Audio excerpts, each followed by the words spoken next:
Happy Friday guys. So fully booked talaga lahat ng ating camping tent. Ito guys ay rerentahan para bukas. Tapos ito para bukas din. So lahat guys ng ating camping tent ay fully booked talaga. Kahit yung ating kulay orange. Ngayon guys ay nilalabahan ko siya kasi naka-reserve din siya para bukas.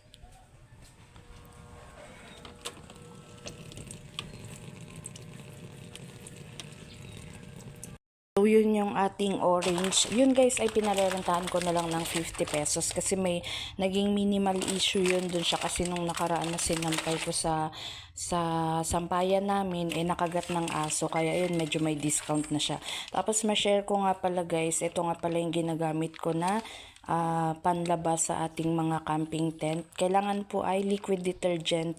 Huwag kayong gagamit ng powder guys kasi kapag minsan sa washing may mga powder na natitira pa rin talaga. So nagmamantsa siya doon sa ating camping tent. Ito yung gamitin niyo yung mga liquid detergent. Yan siya. Kasi hindi siya waterproof kasi guys yung iba nating camping tent. So hindi siya magabuo-buo or didikit doon sa ating mga camping tent. So mura lang rin naman to. Wings guys na brand. Tas 5 pesos only. Tapos minsan nagagamit ko to sa tatlong camping tent. Yan, minsan dalawa kapag malaki yung ating tent. So yan lamang ang aking update for today's video. Thanks for watching. Bye-bye.